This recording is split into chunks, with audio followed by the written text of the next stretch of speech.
Once upon a time, 240 and 246 were really, really different. I have even done like route recreations of 240 and 246, if I'm not mistaken. So these people don't even have the excuse to say that like, oh, information about these routes in the past, like their exact routings, were not readily available on the internet or stuff like that. They don't even have that excuse. Even SGWiki does have like their routes, especially during 1979 to 1980, as well as like just short descriptions about the changes through time for services 240 to 250. So all of that could be found online. Like basically once upon a time, so route-wise, they were really, really different. And in fact, like one iteration of 240, it even looped at Jurong West Avenue 2. But back then it wasn't called Jurong West Avenue 2, it was called like Jurong Road and Upper Jurong Road. It was like one continuous stretch from Jurong West Avenue 2 to Avenue 4 to like the current Upper Jurong Road. Okay, but that's not important. I'm just saying 240 at one point in time actually looped using Jurong West Avenue 2, the present day one. So just a quick reminder that 240 and 246 in the I would say mid 2000s, I would say both of them actually applied Kangching Road. But SBS Transit know that like instead of merging 240 and 246, they knew that like each of these services have their own purposes, and they knew the importance of segregating the demand as opposed to like combining them and letting the entire service rot because of like bus bunching or overcrowding or inconsistent demand or whatever, stuff like that. So they made it so that 240 applies Kangching and 240 applies Taching. And this arrangement has stayed till today. So if I were to say it simply, 246 purpose is to basically, okay, 240 serves like this, but 246 currently it's like this. There are like workers' dormitories over here. So to put it simply, 246 links Boon Lay, the main hub, and the workers' dormitories. So obviously the demand at the industrial estates and the workers' dormitories, they are going to be very time dependent. So most of the time, it is not surprising to see buses just cross this sector whilst like not alighting any passengers or not like boarding any passengers, like in essence carrying air. I know my grammar is bad, but carrying air in essence. And from my own observations, like late at night, there are actually people who don't really want to take 30 or 178, or they don't even want to take 240 because it's like it winds up top and then comes here. No. And the thing is, they don't even take service 30, and they don't even, because this thing, it's gonna get crowded along Corporation Drive. They don't take 178 because it serves the main road and not inside. So their best other option, like if they live near Yong Ho Road, they live at a part of like Corporation Drive that's near Yong Ho Road, instead of taking service 30, some of them would actually, because of overcrowding and stuff like that, and also 30 doesn't necessarily have like the best frequencies on earth, right? So they would actually opt to take, especially if they live along this sector. Oh, I forgot about 145. 145, it serves the outside, like this. But again, if you want to go inside, as opposed to taking 154, you would take 246 because it's not going to pick up passengers along here, assuming. So basically, you kind of have like a quote-unquote direct bus ride from the main hub to this general area. And that is the reason why people take 246 in the first place. But again, simply because the demand within this sector is like quite time dependent, it is not wise to keep sending buses through this area and carry air. The sweet spot is basically between like maybe 10 minutes during peak hours and 15 minutes during off-peak. That's the sweet spot. And it has to be controlled like this. So in essence, this part of the route controls the frequency for 246 as a whole. And even given that fact, as a quote-unquote feeder service, it's not like classified as a feeder service, but it acts like one. There are still people actually taking 246 to this part. And the next thing I'm gonna say, it has got nothing to do with like, okay, how should I put it? There is service 79 as well, which serves like this. I mean, it currently serves like this. It's like this. 79 as a bus service is not designed to touch Lakeside MRT at all.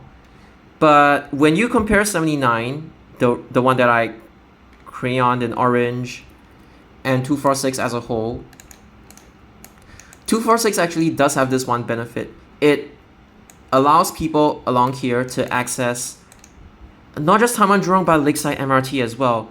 And if you're coming from, like, let's say here, and you want to travel in this direction, you don't want to travel to the main hub of Boon Lay, and you know it's going to be crowded and stuff like that. You actually want to travel this side.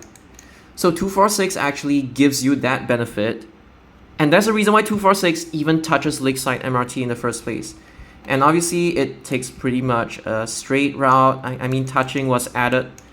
Later on, it used Kangching historically, just like 240, but now it has its own unique catchment at Touching Road that no other bus service offers.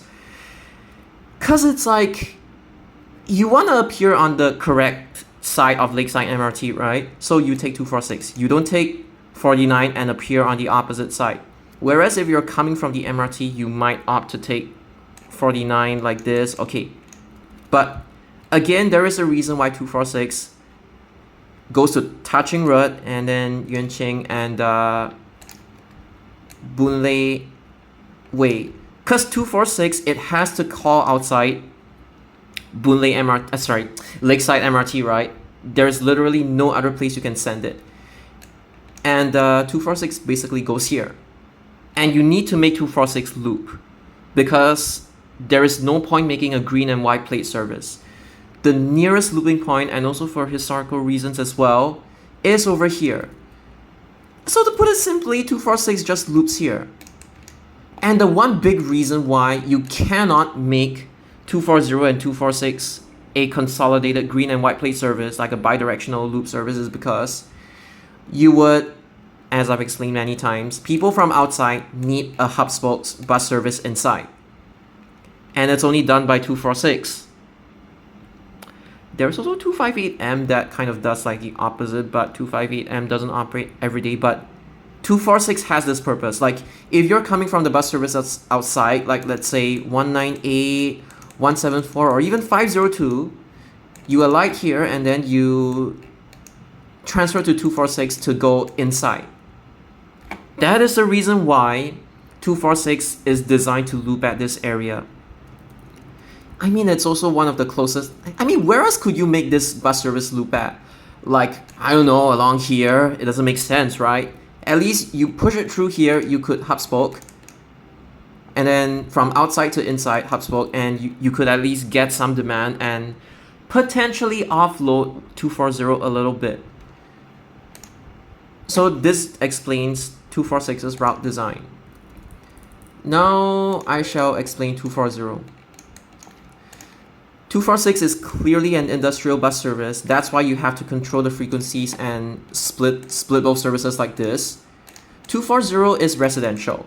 It's residential, right? It's like, you want to compare density, right? The industrial estate, it isn't like dense or anything.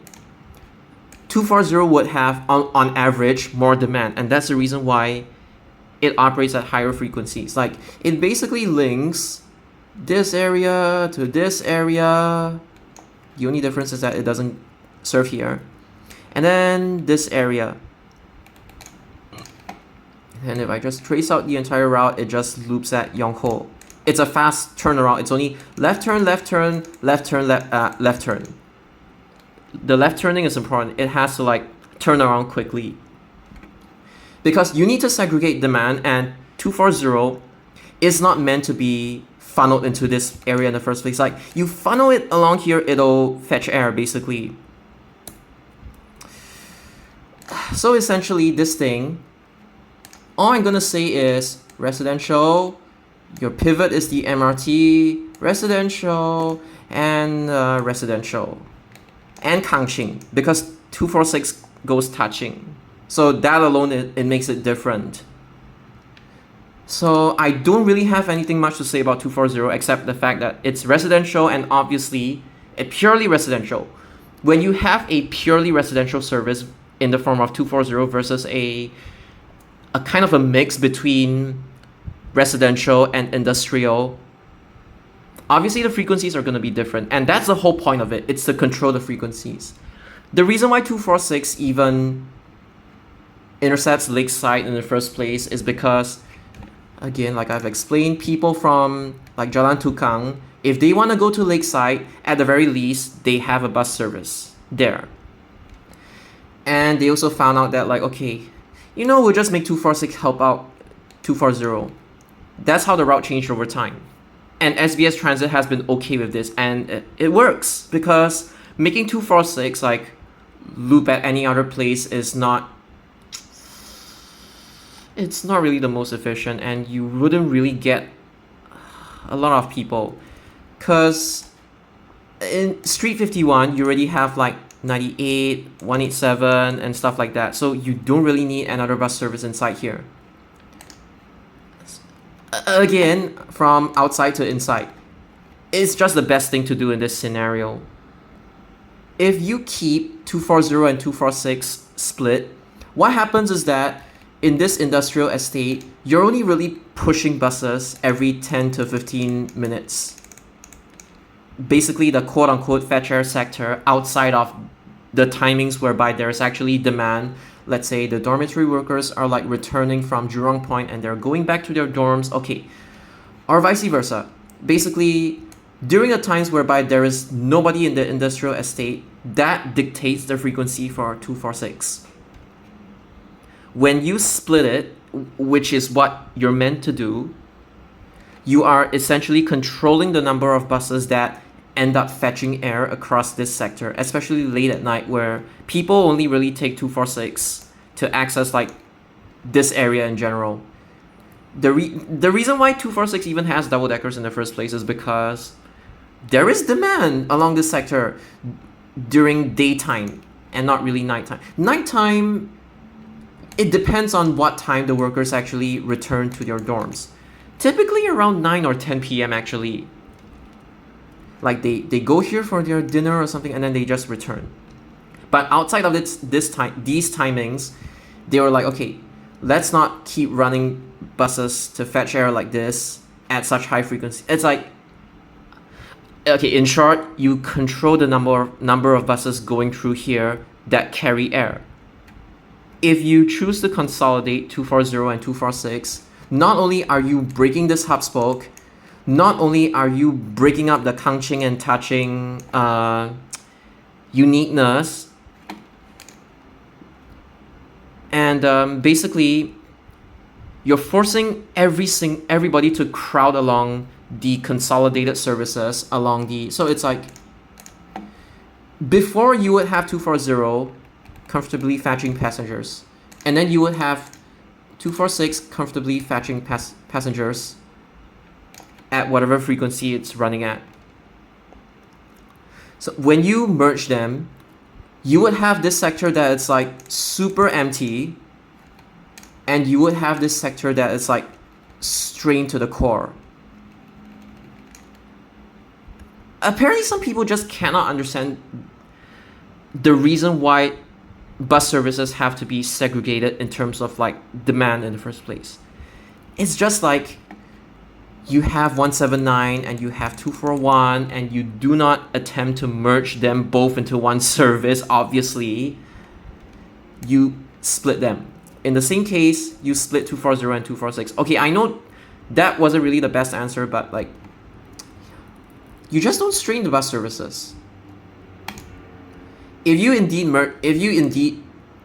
want to merge them, can you imagine like you run a green plate and then you run a white plate, and then in both directions, when you consolidate a service, you cannot maintain the same level of frequency.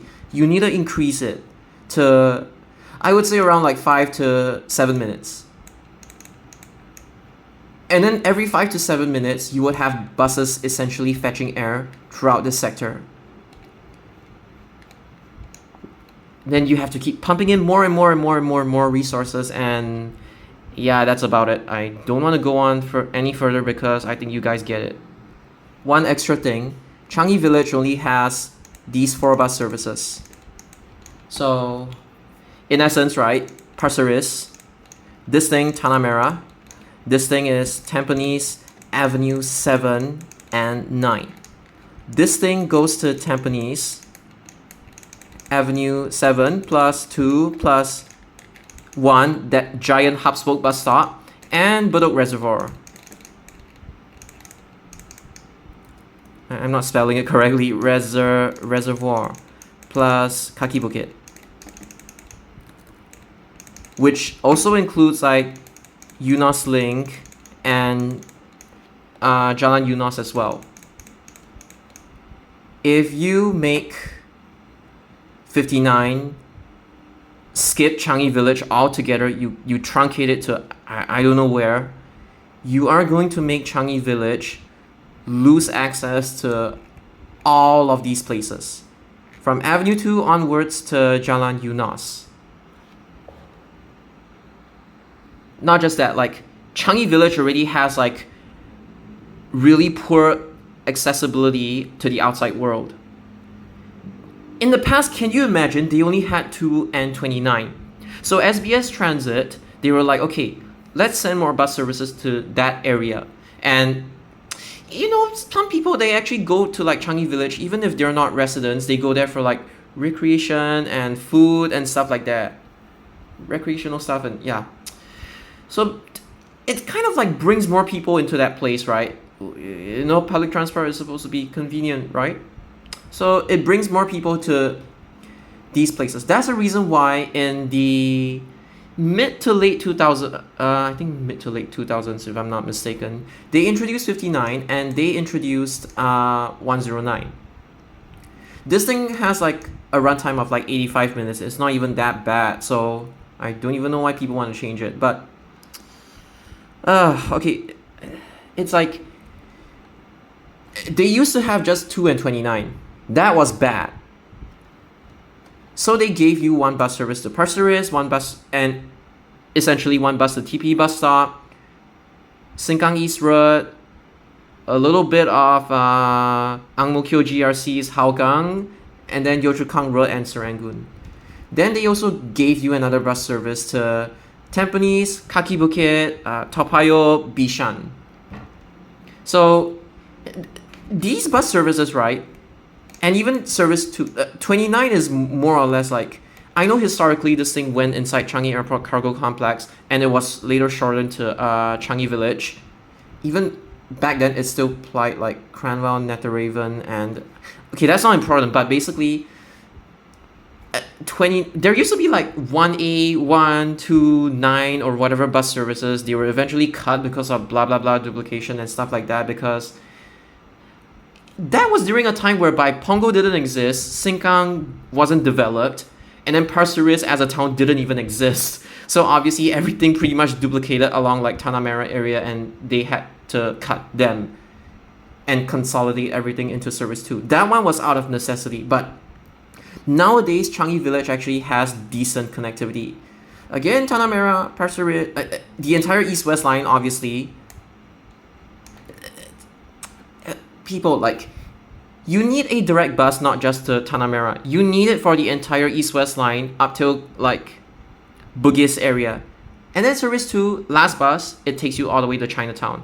Same thing, Chinatown last bus takes you all the way to Changi Village. That is why Service 2 has to serve parallel the entire east-west line. It has been designed like that. It just does it. And you really cannot argue against it, because I have seen Service 2's last bus actually carry a lot of passengers from, not really a lot, but it's like, You know, even at the intermediate bus stops, not just the major bus stops as well, along East-West line. I have had experience taking service 2, and a lot of people take it long distance, even at night, and even the last bus as well. I have had experience, so these people cannot deny what I have experienced. So I am telling you, this thing has to parallel the entire East-West line up to Bugis. And the closest part that you can terminate whilst also offering like some form of like connectivity and service network redundancy, just put it at Kampong Baru. And in fact, like service 2 actually ran all the way to like Buona Vista, but later was like cut to like Kampong Baru or something. Yeah. There was a service 3 which resembled service 2 that was from like Jurong East to Bedok again. That one got cut because of MRT. So nowadays they only have service 2 left that just cuts straight.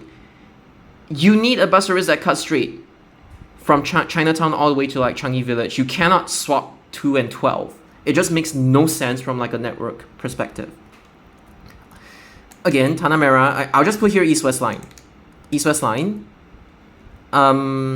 This thing is kind of, 29 is a trunk service, but it kind of has like feeder-like characteristics. I'm not gonna deny that. I'm just saying having 29 alone, it's not enough because it only serves Tampines Avenue 7 and 9 and Street 41. And then 109, obviously, it's more or less along the northeast side and Pasir Ris. And 59, the parts where 29 doesn't take them to, like Avenue 2, Avenue 1, and then the entire Kaki Bukit. And basically, right, it's their access to nearby, which is like what I've drawn here. What I've drawn here. And if they want like connectivity to Toa Payoh or Bishan, which 109 doesn't offer, you see, when you think about bus service, you need to think of like the network as a whole. Changi Village used to be quite inaccessible, and it's pretty much a hub-spoke connectivity hole from service 29 or even service 2 from East-West line. But right now, you have these 2 bus services which are designed just for connectivity, direct connectivity, like outside. It brings Changi Village residents to the outside world. This is what SBS Transit was trying to achieve in the mid-2000s. So I don't want to see bus enthusiasts trying to break up this thing and replace it with some other bullshit. Just, if something is not broken, don't fix it. Service 59's runtime is 85 minutes, not 125 minutes, please.